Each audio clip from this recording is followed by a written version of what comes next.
Okay, it's Klimt foam stamp card collage making. Take it. 8. Action. That's my cue to say something pithy, but I'm not certain what I'm going to say. Elizabeth and I are not card makers who take care with cards like so many of you do, and we both admire that, but neither of us have the ability to be patient enough to do it. So what we did instead was we used the Klimt Scribbles and Doodles foam stamps and made some Elizabeth and Barb flavored mixed media cards. And little collaging cards. Yeah, where nothing has to line up. In the world of misfit toys, where nothing has to be straight or line up, that's where we are. That's where we excel. That's where we excel. So, yes. So the nice thing is the process that Elizabeth is going to, she doesn't actually demo it, but you can see what the ultimate end product is. As you'll hear her say, all of this could be used to create a background for a mixed media painting or for something else. It could be on a journal page, and so the options expand beyond card making is really what that comes down to. Mine is, mine is a much it's not a simpler background. It's simpler to do because it's a gel print that I made on wet strength tissue, so that makes it simpler. I didn't piece it, but options are good. You can do whichever works for you. Yeah, I made mine out of pieces of collage paper, so it's basically like a little abstract collage on this piece of cardstock. Yeah. So, it's basically like a little abstract collage, whether you did it on a board or a panel or a card or as part of a mixed media background. It's got a lot of possibilities. Yeah, and so these are our 5x7 index cards, and we think of them as panel cards. So despite the fact that there's paint on the back, you can write a sentiment on the back, you can doodle smiley faces on the back, you can kind of do whatever you want. So what you'll see in the video is I'm going to show you this one where I did the dotting, and then I'll demo this one, and I haven't had a chance to dot it yet. And I don't have to. I mean, I could put dashes on there, I could put dots on there. There's a lot of different ways. And Elizabeth, both of us stamped our envelopes to kind of make this a match set. Yours came out a little bit better because I didn't manage to ink my stamp quite enough. But it's a simple process. And for somebody like me who, I'll be the first to admit, I can admire all of those beautiful cards, but patience is not my strength. So I make what works for me, and these work for me. If you want to take this several steps further, you can certainly do that too. The nice thing about these foam stamps is that you can do many different things with them. You can stamp with woodies, which you saw us do in the introductory video. You can stamp with paint the way that we have here. You can even spritz these and stamp with them. You get a very watercolor-like effect like you do when you spritz the woodies. So there are many different ways that you can use these foam stamps. And ink pads. Oh, you're right. Yes, absolutely. Yeah. I always forget about ink pads, but yeah, they're another perfectly valid option. These are stamps, so why wouldn't you use an ink pad? And the archival ink pads are the ones that I prefer because they are permanent, so you can go over them with gel medium or water spritz or whatever. They're not going to bleed, and they're archival, so they're good for the long run. So yeah, we're in it for the long haul. We're in it for the long haul with the archival ink pads. That's right. Shall we go do it? Yeah, let's go show them how to do it. All right. So I was excited to kind of play around with a card with some layered gel prints and some wet strength tissue, and then adding the foam stamp on top. So it's a card, but really what I had in mind when I was doing this was a background for mixed media. Like, how could I use this as a background for my funky florals or birds or something where I have like different sections of patterns. And so I am experimenting with this on a card format, but my brain has got ideas to use it for a mixed media background.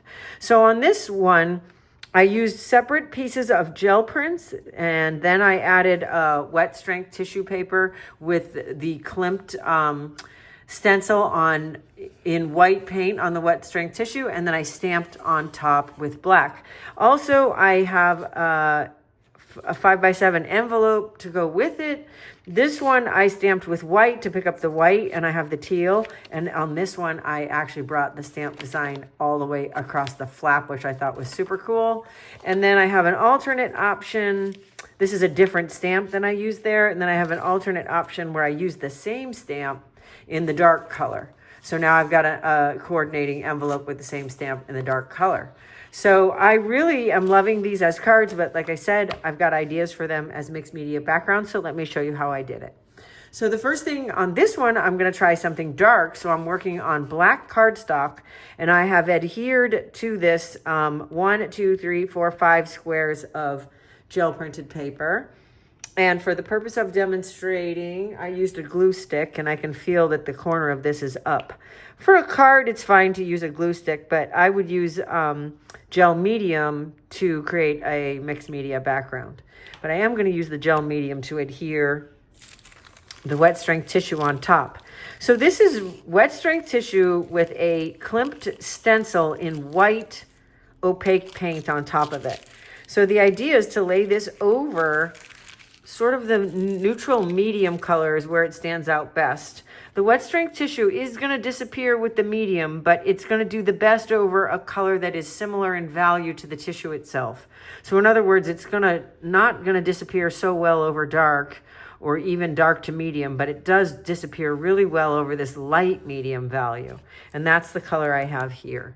So I'm going to take a little piece of it and add that pattern kind of over this here. So I'm going to kind of score it and tear it.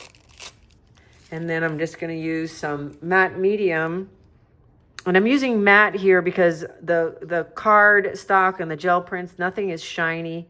So you know that when I work for collages, I prefer gloss to keep the color vibrant.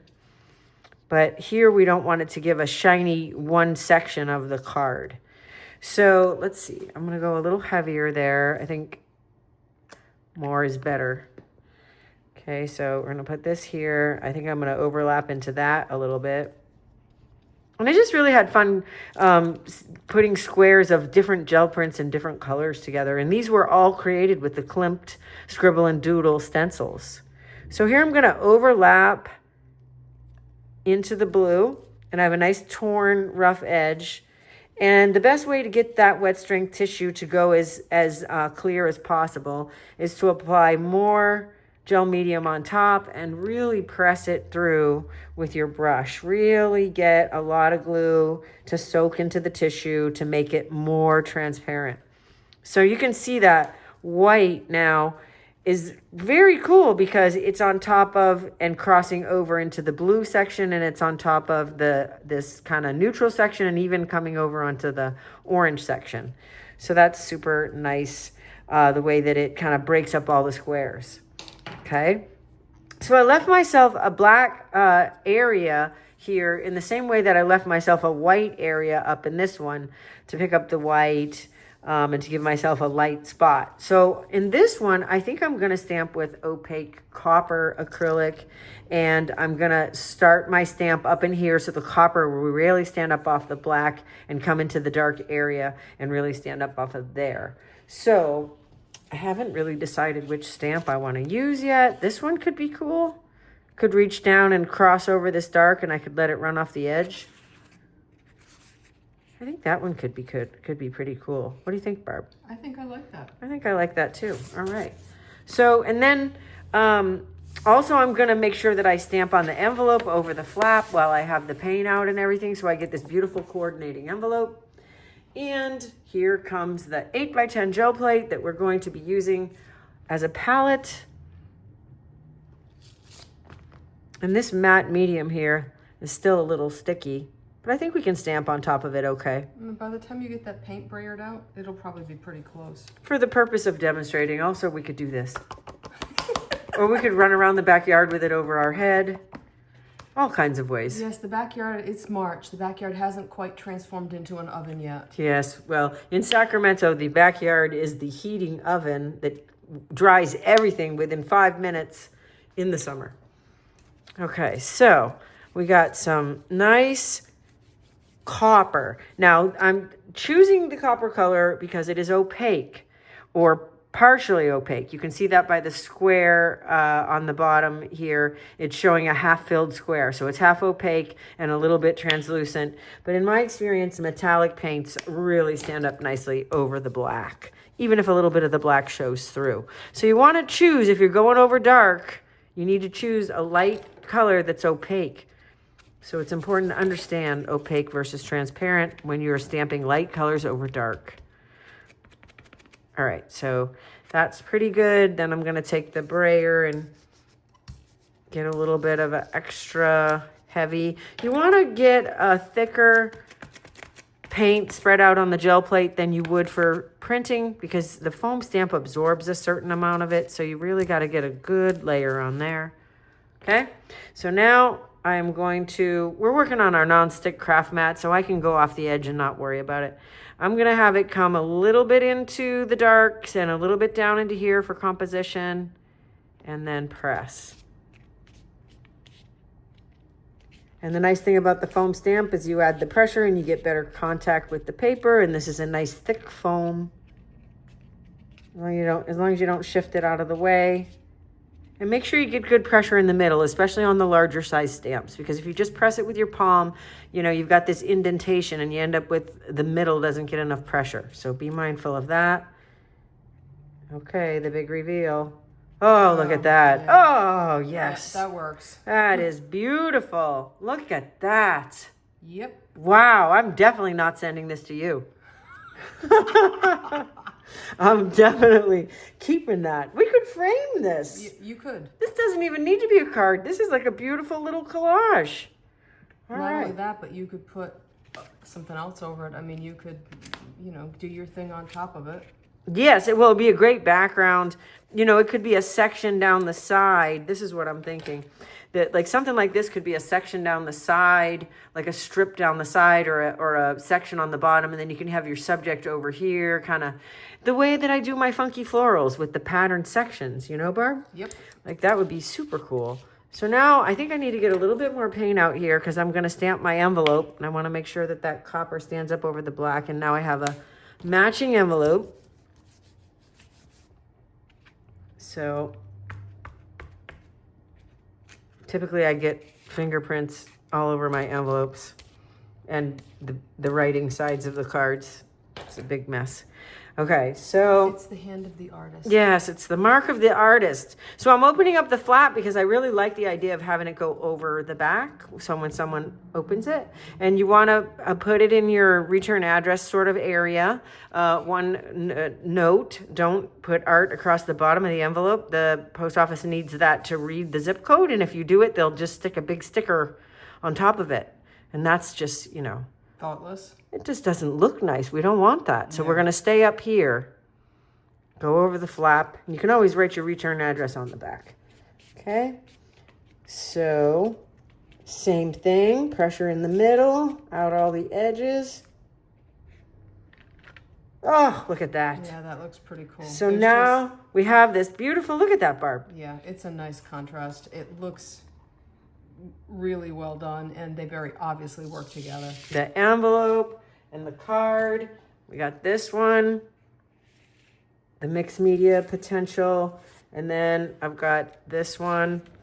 Honestly, though, I'm really loving this white with this. I won't tell anybody if you use it instead. Yeah, because I picked up the white, What you want to do is pick up a color on the envelope from here. So could have also stamped on this envelope with turquoise, because that would have been an opaque color that would have picked up a color from the front. So however you want to do it. This envelope could go with that one, right? Absolutely. This envelope could go with that one, because we're kind of in a similar color palette. You got a mix and match thing going on there. That's right. Anyway, I'm loving it. Yes. Awesome. My option when I created what is essentially a 5x7 index card that I'm going to use as a regular card is, rather than piece the background like Elizabeth did, this was a gel print that I created, and I don't know where this exactly fits, but this was a gel print that I created a while ago. In fact, the last time I was in Sacramento with Elizabeth, I think is when I think it goes like that. I think we did these. This was when we were working with the brand new Scribbles and Doodles stencils. So I created this. This pattern is named Pinwheels, and you can piece like Elizabeth did, or you can just use a whole print like I did, or you can do something completely different. So this design is named Circle of Life, and because the background is busy, there's a lot going on, I felt like, first of all, it was important to use a really dark paint to contrast, but I came in with the Posca, and Elizabeth just very nicely brought this over for me. This is the PC3M in white, and I just dotted the heck out of this, and I think it draws your eye there, and it camouflages the fact that the rest of this is kind of busy.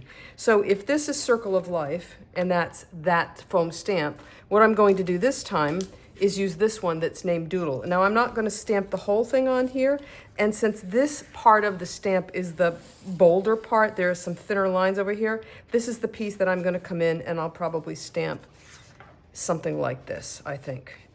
So again, I'm going to use this paint. Now this happens to be a transparent paint, but I'm going to put it on heavily enough that it's not going to really allow what's underneath it to show through. So off to the side where you can't see, let's bring this into the shot a little bit. I have the 8x10 gel plate that we've been using as a palette. So I'm just going to put some of the paint out on this, and you'll notice that that is a fair amount of paint because I want to make certain that I get really good coverage on this stamp. I need that thicker layer because I have to compensate a little bit for the fact, you've got the squeaky brayer, I have to compensate a little bit for the fact that this paint is transparent. So I'm going to do the tap, tap, tap thing. And then like Elizabeth, I want to smooth this out a little bit. So I'm just going to grab the brayer. And I know I don't need the whole thing. I'm just going to grab the brayer and smooth that paint out. And let's bring this in.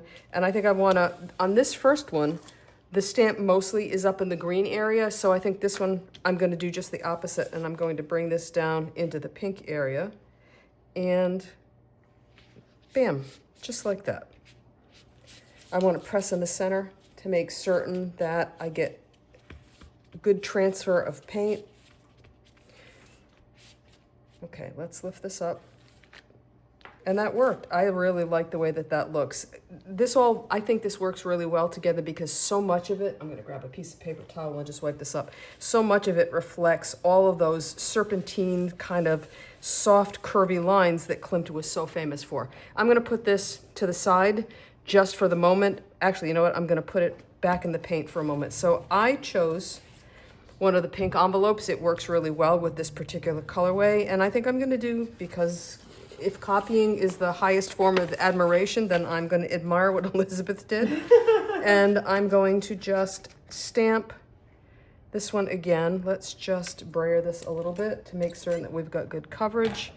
And this time, thinking that I'm going to put the return address back here, I'm going to do a whole bunch of stamping kind of in this corner.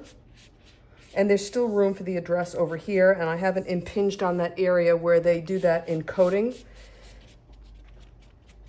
And then we will just see what we see. All right, so it's not perfect there, but you know what? It is not the end of the world. It's not that big a deal. If I wanted to, I could grab a brush and kind of fill this in, or I could just leave it alone and say, good enough. And for me, this really is good enough. When this dries, I'll probably come in with the white Posca again and do the same thing. I think it makes kind of an interesting look this way. But there are an entire universe of ways that you can use the foam stamps to create cards, mixed media cards like this, or you can be a little bit more selective about how you create them and maybe make them more like a real card maker does, which is not what Elizabeth and I do. You could certainly cut out happy birthday or get well or we miss you. There's a variety of sentiments that you could put on here. You could put some on the front and then you have room to write on the back. And when you combine all of this with the Scribbles and Doodles stencils, you really have kind of a double whammy of Klimt that I think works great. Yay! Yay! Yeah. So it's the end of day one here. We've managed to produce 2 videos. I think that's good with that. pretty good. Yeah. And we are grateful that you are here watching and following along, and hope you enjoyed this lesson. And I hope you're as excited about these foam stamps as we are. Yeah, they're easy to use. They're gratifyingly easy to use, which is always a good thing. Yeah. And you can't go wrong. Yeah. So have fun. Yeah. We'll see you next time. See you next week. Bye.